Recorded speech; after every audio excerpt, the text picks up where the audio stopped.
Okay, ladies and gentlemen, let's talk about the People's Republic of China. All right, a little history and a little demography. First of all, most of the population lives on the east side. This is the area. Um, you also have like most of the water exists down here. All your manufacturing, your main centers of commerce, all of it is right here. And then only 6% of the actual population lives farther west. FYI, fun fact, the largest internal migration pilgrimage is Chunyin. And this, when workers essentially go home from factories in the west, go back to their villages, you have hundreds of millions of people that make this transition. Compared to Thanksgiving when we go visit family, there's a similar aspect of that. But that demography, they move. Okay, um, it is the second largest population on Earth, roughly 1.4 billion people. It's a very ethnically homogenous culture. 91% of the population is Han Chinese, and then you have smaller ethnic groups the farther away you get away from the coast. Now, realize that part of what's going on in China is an attempt to ethnically assimilate other cultures, primarily in Tibet and Xinjiang. So you have, this is the railway map. A lot of this is high speed rail, and see this yellow one right here goes to Urumqi, which is the capital of Xinjiang province. Um, that is to basically um, get people to move, Han Chinese to move and ethnically kind of um, stabilize the Han Chinese population in Xinjiang while getting rid of the Uyghur, which is a Muslim um, Turk Turkic population that is the Chinese government doesn't really like. And then Tibet is right here, and you're seeing also railways starting to move into there again to get people to move there. Then you have a way of changing the culture. There used to be considerable amount of resistance in these areas. You had terrorist bombings in the Forbidden City from Uyghurs. You had a series in 20 teens of self-immolations by Buddhist monks to kind of protest CP, but they're extremely vigorous in putting down any kind of overall oppression. If you notice, we have a population pyramid here. You have um, obviously an older growing population, and a lot of this has to do with the one child policy. The one child policy started in 1978 to slow down the population of the People's Republic of China. Um, over time, it's been, more and more lenient. In 2002, you couldn't force people to be sterilized or get an abortion. For a long time, you could buy your way out of one child. And basically, one child ended in 2015. It became two children, and in 2021, it became three children. And now they're really trying to kind of promote having more because the population's starting to fall. You're also seeing younger people not wanting to have kids, and what this creates is a problem, and that will often back in a lot of villages that you have one kid that actually takes care of both parents and grandparents because their income is much higher than past incomes, and this is creating like young people can't go out and do what they want. They're constantly trying to take care of their family, especially monetarily. And also, since you had one child policy, it created something called the little emperor syndrome. Basically, it's a generation of spoiled brats. They were growing up as the only child, and because they were often the only child that you would have, they'd be showered with a lot of attention and praise and everything else. And so this is one of the problems of the population of China. And of course, right now, the overall fertility rate in China has dropped significantly. This is going to create economic problems going forward. You also have the problem that you have a larger male population than a female population because a lot of the females were killed in the 70s and 80s during one child. And this creates higher rates of crime, mental health issues with males, that kind of thing. Um, India is now the world's largest population center. Remember, um, it is no longer China. Another thing to note about demography is where you live in China has to do with where you register. So there is something called Hoku and or Hukou. It is the residency registration. So wherever you want to live, you actually have to apply to live there through the government. So if you want to live in, well, one of the most desired places to live is Shanghai, then you actually have to fill out residency registration. If you don't, then you're there illegally. You may not be able to get a steady job. You may not be able to get housing or have some kind of social security or healthcare, schools, those kinds of things. You end up being essentially an illegal immigrant within that particular city. And of course, to get Hukou to like a city like Shanghai, you're going to have to really have networks of local officials that know you and you know them and you do each other some favors. Okay. A lot of Chinese have a very strong national identity. Kind of compare it with Texas. They are known as the Middle Kingdom. They want to be the primary influencers of everything that happens in this region of the world, and so they will often act like they are the primary drivers of the influence. Um, the other countries around here know that and really actively push back against it.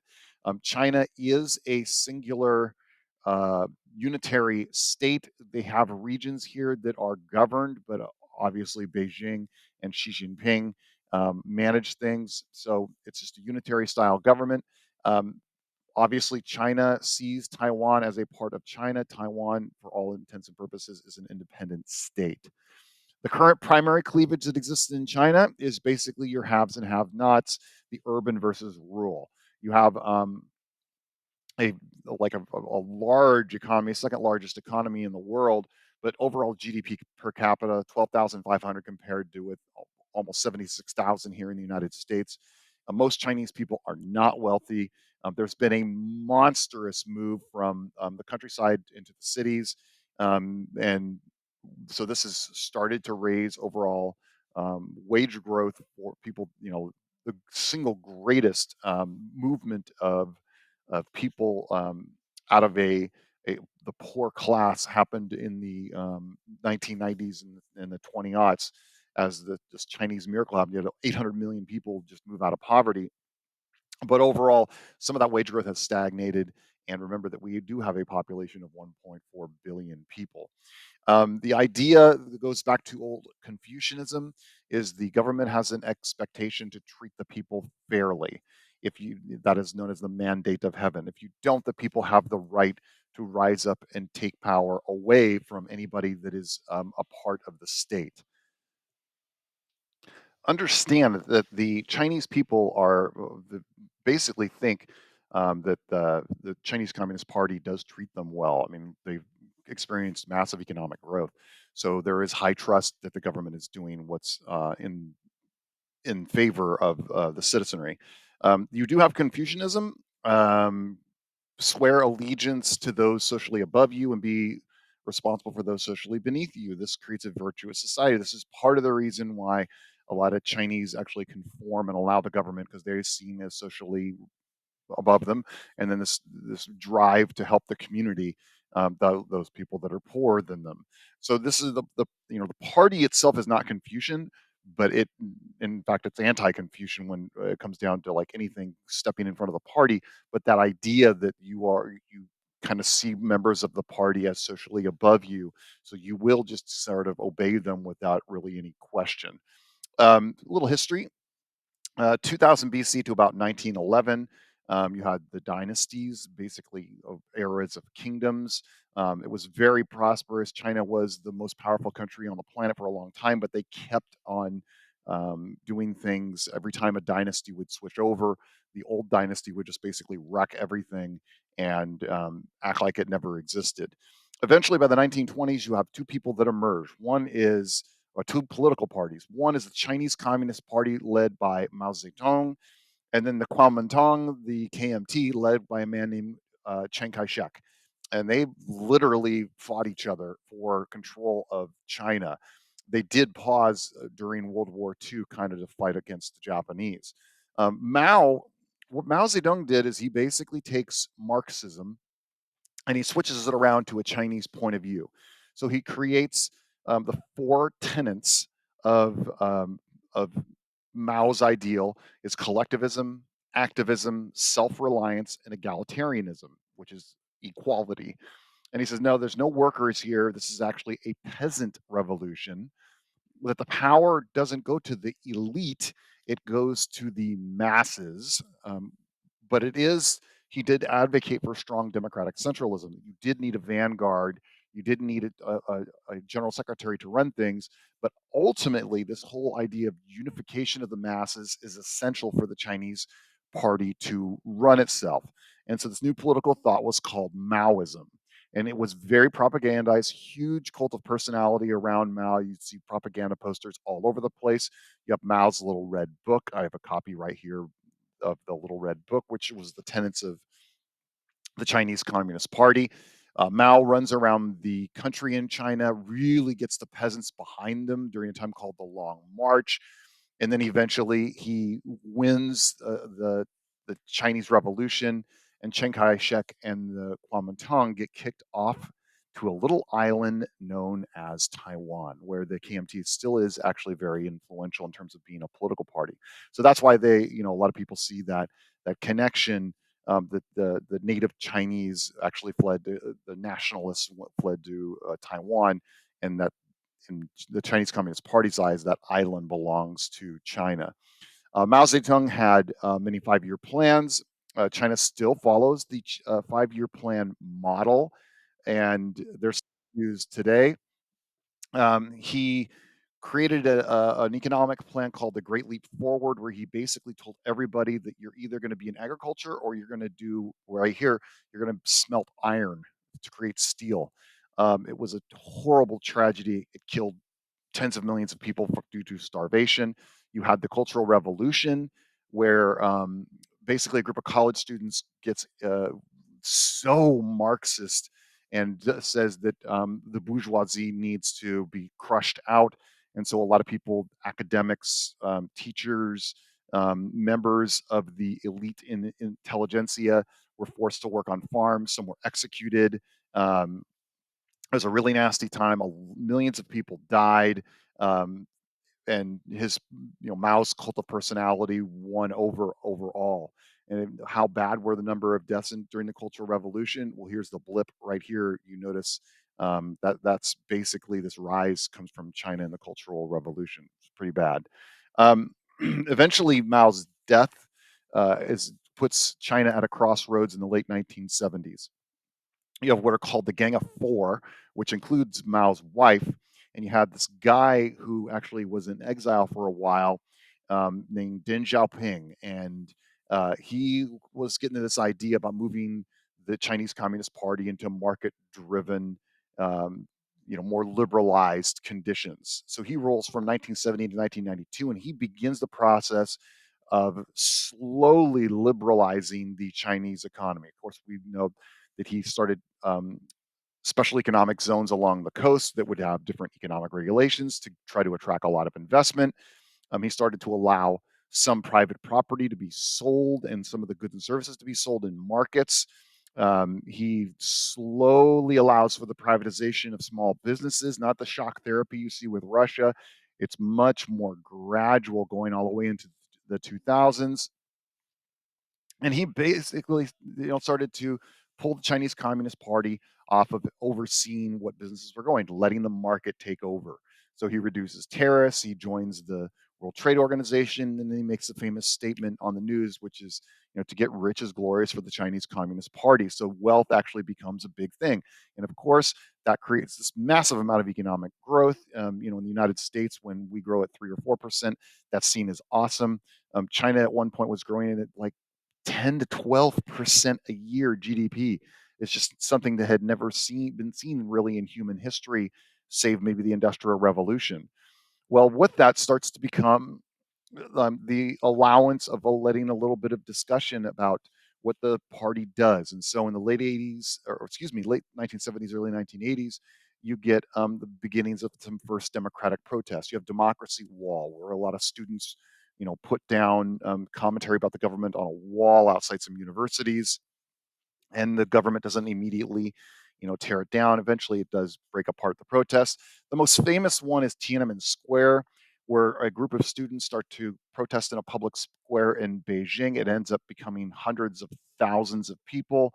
They're looking for civil rights, civil liberties, democracy. Eventually, Deng Xiaoping cracks down on it, sends in tanks.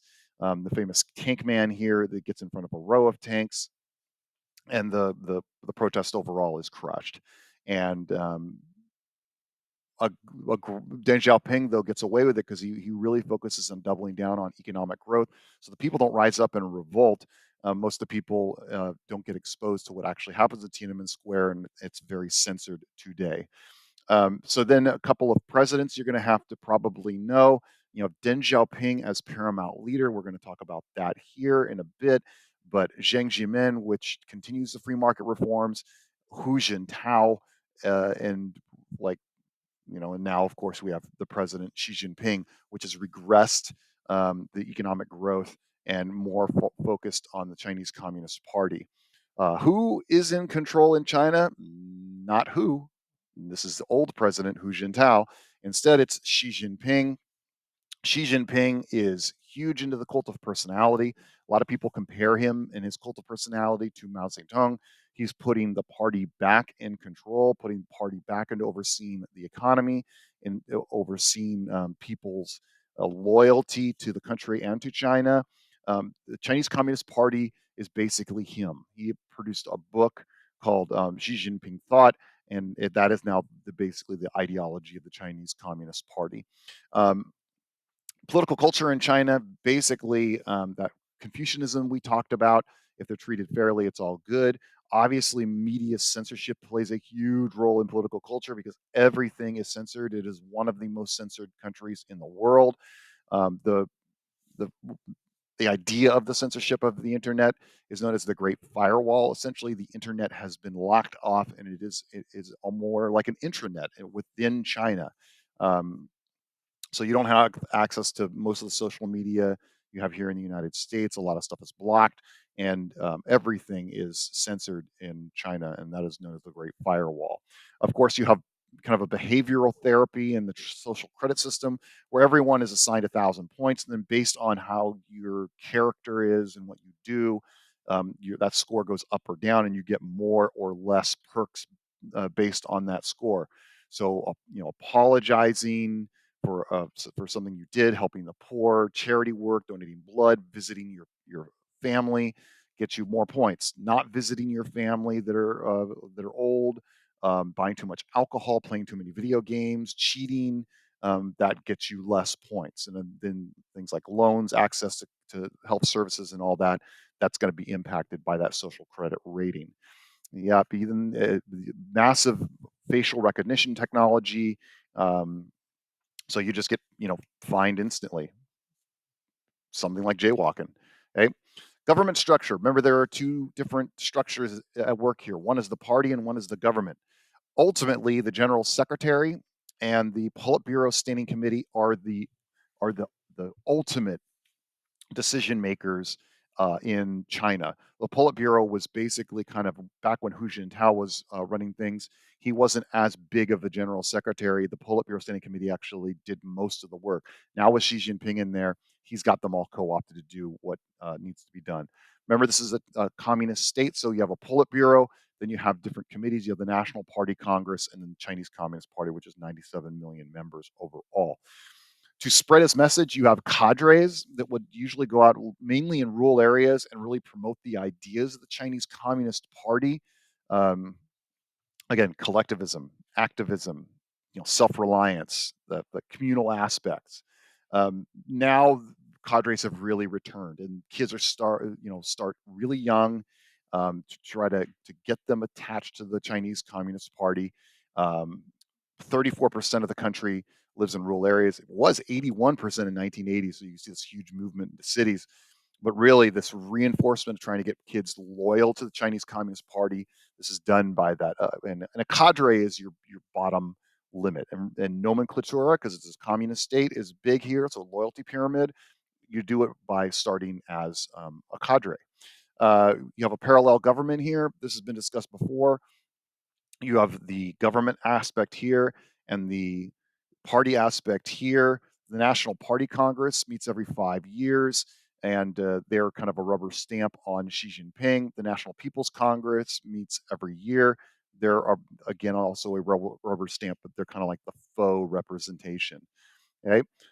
Ultimately, the force at the core of leading our cause forward is the CCP. So the Chinese Communist Party runs everything, and Xi Jinping runs the Chinese Communist Party.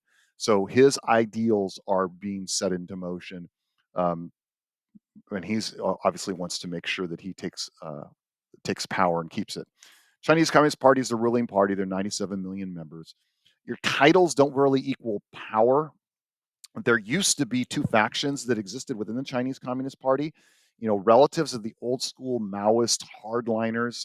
These were known as princelings. They were kind of the elite that went through, family by family through the Chinese Communist Party. And then people like Hu Jintao, the former, and Deng Xiaoping, they were seen as reformers. These were the old technocrats. They were believers in science and markets and industry and education. Um, but you also had populists, people that were um, trying to use emotion to touch on what the Chinese really wanted. There are different ways you gain power, and Xi Jinping manages perfectly. Your personal power to be able to purge people in government you don't like, maneuvering factions to get behind you, especially in the Politburo Standing Committee, and then Guanxi, which is your personal connections to people. Guanxi is the patron-client relationship that exists within China. It is everywhere. It is not who you or what you know, it is who you know. So if you are somebody that has really close connections to Chinese Communist Party officials, you may be able to get a lot of favors in return for supporting that Chinese Communist Party leader. This is really, really big when you start getting down into local levels, like things like being able to get fair trials, being able to get in and out of police actions, to get your property more secured by government officials. This Having good Guanxi is super super important. Back when a lot of U.S. businesses were going into China, you would have them actually have a lot of conferences and have their employees learn the idea of Guanxi. It goes as something as simple as bringing a nice bottle of wine to a meeting to show kind of support, but it also like part of the reason Apple went to China is because they knew what Guanxi was, and they went and kind of threw some verbal support behind the Chinese Communist Party, and it got their factories built in like 6 weeks. Okay? So that's how it works in China. Guanxi is big, impacts local politics a lot. The real power in China is the Politburo Standing Committee. It's you're technically they're voted in by the Politburo, but it's pretty much done by show. It's nomenclature. It's if you're loyal to the Communist Party, it is led by the General Secretary. Here's the old Politburo Standing Committee. This is Hu Jintao. He was the former president, and actually the former Wen Jiabao was the former uh, prime minister. Li Keqiang is also the former prime minister, and here's Chairman Xi, who was a former member of the Politburo Standing Committee. The current Standing Committee is right here. Xi Jinping's obviously on top. Everybody else here, they're just kind of supplicants to Xi Jinping right now. Li Keqiang is the current premier, which is kind of like a vice president kind of thing. The National Party Congress meets 1 week for every 5 years. They're famous for doing their 5 year plans at that time. They just are the rubber stamp to the standing committee.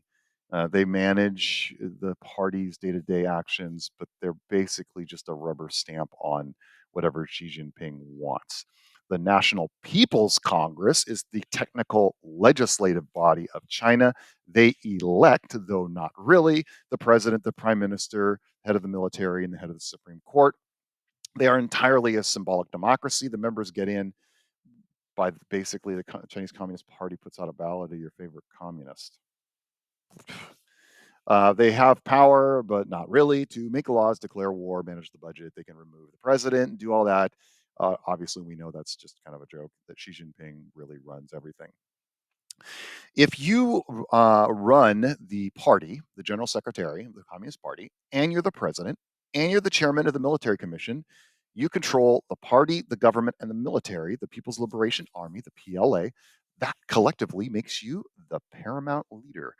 Xi Jinping is the paramount leader. Um, Deng Xiaoping was the paramount leader, and of course Mao Zedong was the paramount leader. But you might see that term paramount leader, which means you run all these three um, things together that makes you the man. The premier is Li Chang. He is selected by the president. His primary job is supposed to be to deal with the economy and make sure the bureaucracy works okay. Um, he's really in the background. Often he'll be the fall guy if something disastrous happens. Chinese judiciary is really pervasive with corruption. They were allowing for more property rights under Xi Jinping. That's kind of been drawn back a little bit. The government can't. There's no judicial review because the Chinese Communist Party appoints all the judges. So who cares? Um, Conviction rate is 99%. They are said to be the world's leader in um, capital punishment. Um, yeah, they don't really have any checks. It's more for local problems. But then again, you're going to have the right connections. Some of the issues that are dealt with in China, obviously Taiwan. Um, the Chinese currently, as of 2023, sure look like they're starting to build up to trying to take Taiwan back, either by some kind of economic embargo or by a full-scale military assault. Tibet was taken by China in 1950. Most Tibetans see themselves as under military occupation by the Chinese Communist Party. The actual government of Tibet is in exile in India. It is probably the one that is like most not on the radar of people, but most Tibetans do see that as a problematic. Hong Kong, there were massive protests in Hong Kong right before COVID, and when COVID hit, China basically just walked in there, put everything on lockdown, and Hong Kong, which used to be a British colony, and then China had agreed to leave it fairly independent until 2047. They essentially said, "No, we're just kidding. We're taking it now." And it's basically a part of mainland China. Some of its economics are still kind of free, but there's not no political expression. That was all allowed in China for a very long time. So um, uh, that idea of Hong Kong having any kind of independence ended with COVID. The Uyghurs in Xinjiang, in July 2009, you had the Urumqi riots that were anti-Han. A couple of Han Chinese died. This led to the creation and the crackdown of the Uyghurs. Their re-education camps, which are essentially concentration camps where people are a lot of reports of beatings, rapes, forced sterilization.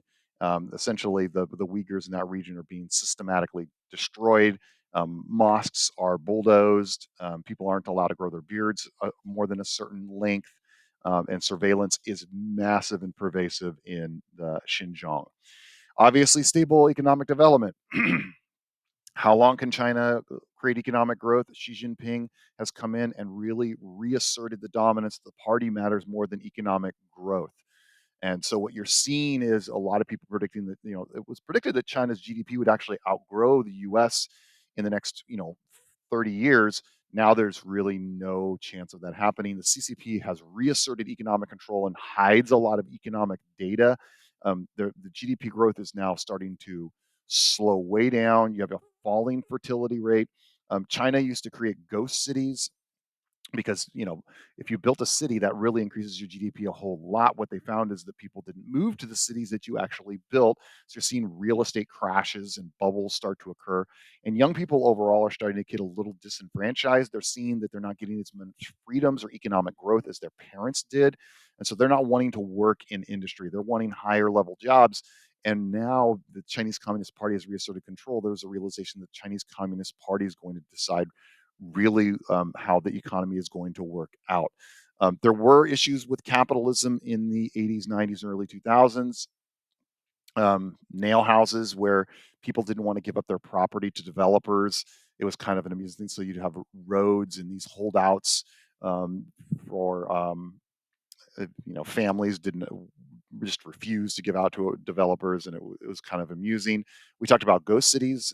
China wanting to really boost its GDP, would build these cities in the middle of nowhere that were gorgeous, beautiful, made for 40 million people, and maybe like 200,000 would show up and live there. And it was just really eerie and weird. Now they're blowing up all these buildings and just getting rid of them because no one's there. But the bunch of people invested in this real estate, so it's causing a significant amount of economic damage. And because the Chinese are reasserting themselves back as being more CCP driven, you're seeing foreign direct investment really drop off and go down. So this is a regional shift in foreign direct investment.